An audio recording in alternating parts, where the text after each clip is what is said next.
Halo,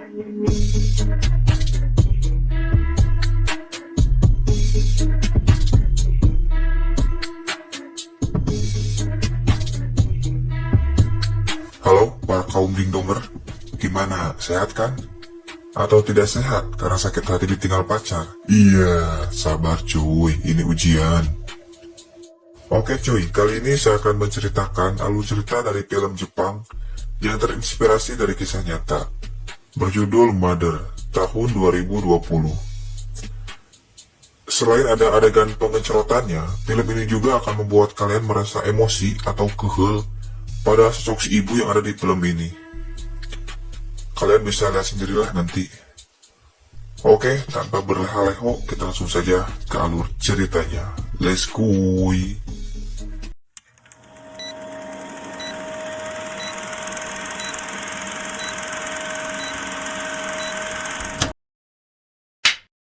Film ini diawali dengan seorang anak yang sedang berjalan sendiri. Tidak lama datang seorang wanita menaiki sepeda. Wanita ini adalah ibunya, yang bernama Akiko, dan anaknya bernama Suhei.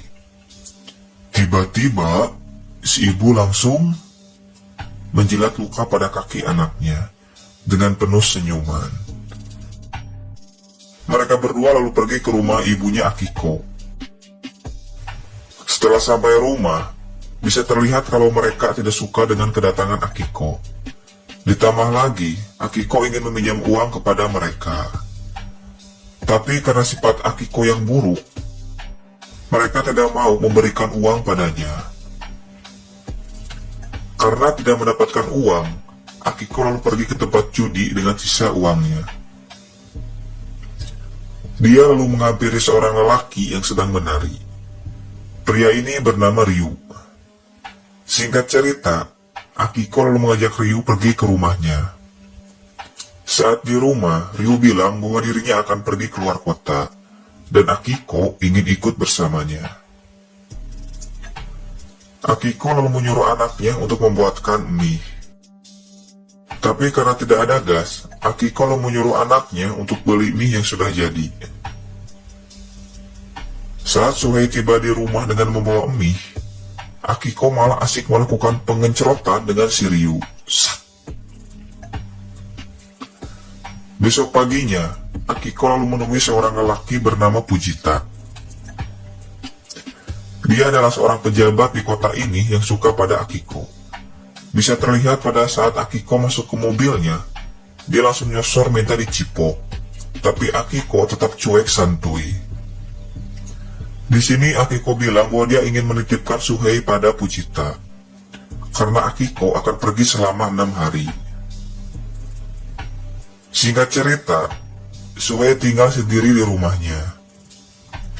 Lalu Fujita datang membawa makanan. Di sini Fujita minta maaf pada Suhei karena tidak bisa membawanya tinggal bersama. Berhubung gas LPG 3 kg sudah habis, Suhei dengan lahapnya memakan mie itu tanpa dimasak dulu. Tapi tiba-tiba, Akiko menelepon Suhei dan bilang untuk mengirimkan uang. Akiko bilang, kalau tidak ada uang aku tidak bisa pulang. Tapi faktanya, Akiko sedang asik minum-minum bersama pria. Suhei pun langsung pergi ke ATM. Dan saat Suhei sedang asik bermain game di rumah, tiba-tiba token listriknya habis. 6 hari kemudian, Akiko dan Ryu sudah pulang dari liburannya. Di sini Suhei bilang pada ibunya bahwa Fujita tidak mau membawa Suhei ke rumahnya, karena Suhei bukan anaknya. Hal itu membuat Akiko marah. Dan besok harinya, Akiko dan juga Ryu bertemu dengan Fujita. Di sini Akiko memeras Fujita dengan menuduhnya telah melecehkan Suhei. Akiko lalu meminta sejumlah uang pada Fujita. Fujita lalu akan mengambil uangnya, tapi karena takut kabur, Ryu menyusulnya. Entah disengaja atau tidak, Ryu malah menusuk Fujita. Karena takut ditangkap polisi, Akiko dan Ryu langsung kabur untuk pergi keluar kota. Singkat cerita, 10 hari kemudian, mereka menginap di sebuah hotel yang mewah. Dan pada malam harinya, mereka tidur bertiga. Tapi tidak lama, Suhei keluar kamar. Karena Akiko dan Ryu akan melakukan pengencrotan.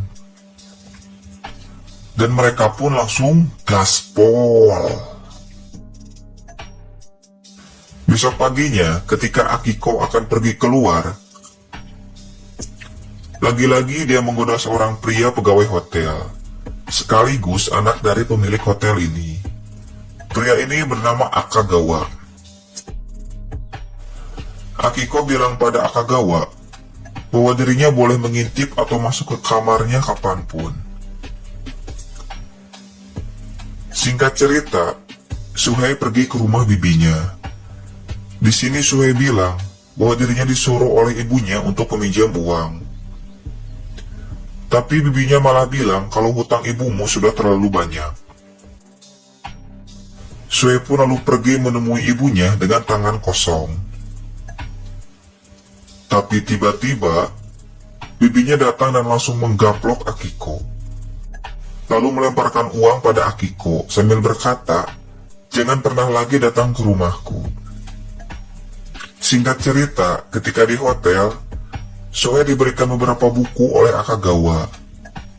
Di sisi lain, Akiko dan Ryu sedang bertengkar. Ternyata, Akiko ini sedang hamil, tapi Ryu tidak mau bayi itu lahir. Tiba-tiba, Suhei datang dan langsung menggigitnya. Ryu pun memutuskan untuk pergi dari hotel ini. Di saat hati Akiko sedang galau merana, disitulah Akagawa mulai beraksi.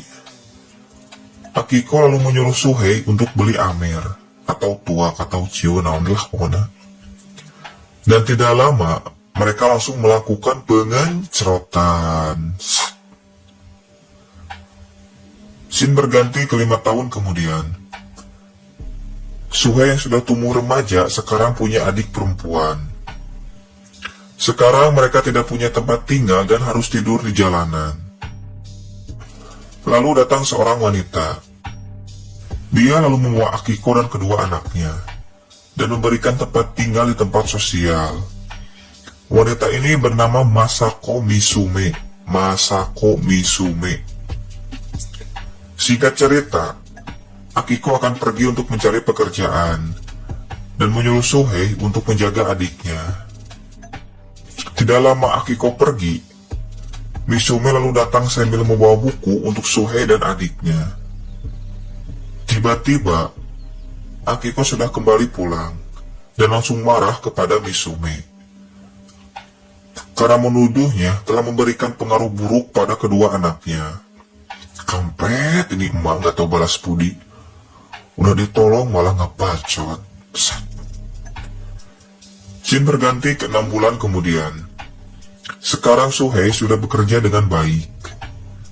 Tapi tidak lama, pada malam harinya Suhei ketahuan mencuri laptop milik bosnya. Suhei lalu dibawa kepada ibunya.